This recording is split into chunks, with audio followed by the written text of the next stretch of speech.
So we're here today with Barbara Corcoran, former founder of the Corcoran Group. Thank you so much for being with us today. Pleasure. What's up? So Barbara, everybody in New York knows you. You were once upon a time on all the billboards all over the city. But just for those of our audience in the national market who don't know who you are, we'll just cover a few of the highlights. So you built the Corcoran Group literally with $1,000 into an $8 billion company. It's actually now a $13 billion company in one of the most competitive markets in the world, New York City. You're a great salesman. After 30 years, you sold the company to Sendent, which is now known actually as Realogy, in 2001. For a reported $70 million. No one's ever been able to confirm. 66 million. 66 million. Is this the first time you've ever confirmed that on air? No, I'm afraid not. Darn. People get the numbers wrong all the time. You've written a best-selling book that we have here and we'll talk about in a little bit. And you've actually parlayed all this success into a brand new company called Barbara Corcoran Productions. That's correct. So when I think about, and just so in the spirit of transparency, I actually used to be at the Corcoran Group, so we know each other a little bit. And in fact, when I think about what... You were the best looking guy ever. Thank you. And there were a lot of good looking guys. And there were a lot of good looking guys there, and girls. So that's good, thank you. But when I think of what made Barbara Corcoran successful, I think of three things actually. Technology, or the early adoption thereof. Good luck. People, people in terms of skills and being able to identify talent. And finally, marketing, something that you, I think, champion yourself to be the best at. Yeah, well, you just named the three areas that I enjoyed the most. There's a lot more to real estate than that, but those were the three I liked. So let's start with technology. You were one of the first, if not the first, to adopt the internet, in New York City at the very least, in the early 90s, right? Yeah, it was 1990 in fact. 1990. And if I remember the story, it was actually quite by accident with a little bit of a video fiasco, right? Could you talk a little bit about? It was really just nothing more than a version of failing well. I had had a brainstorm of an idea, a harebrained idea I should now say in hindsight, to put all of the homes on videotape and let the customer walk by our shop and pick it up and watch apartments and condos, etc. from their home.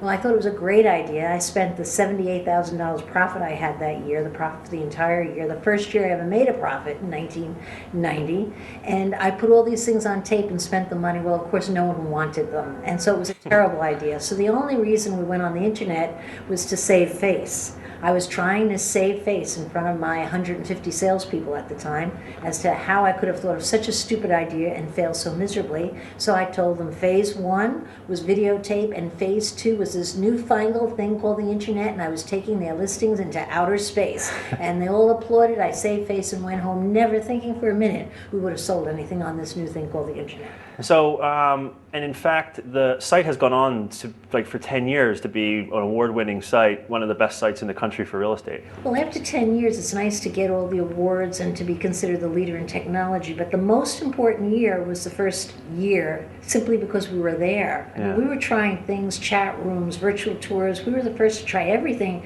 and we had the great advantage of nobody watching. So we made all the mistakes in the world. So by the time the competition woke up to the fact that this was where the business was going, we had tried everything and knew what did work, what didn't work. And so we had the great marketing advantage of having a head start. Again, just by happenstance, but I was very happy to have the good luck of being there.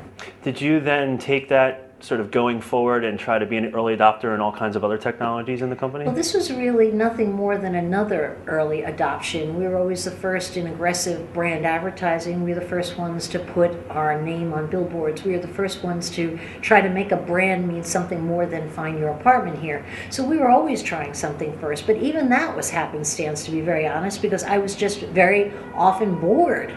And so if I went out of the office where I found all my good ideas, I would see something that somebody was doing that had no relationship and come back and think, gee, what could I do that's similar to that? And we would try it. So all we were good at truly was trying a lot of stuff. And 9 out of 10 times, whatever I tried, whatever I spent money on, I failed miserably at. But we were great at getting back up and trying all over again. And it got contagious in the shop. Everybody stopped being afraid of failing. And once you have an organization where people aren't afraid to fail, what you have is you have a lot of creative ideas that come to the fore, because that's how you get the boss's attention.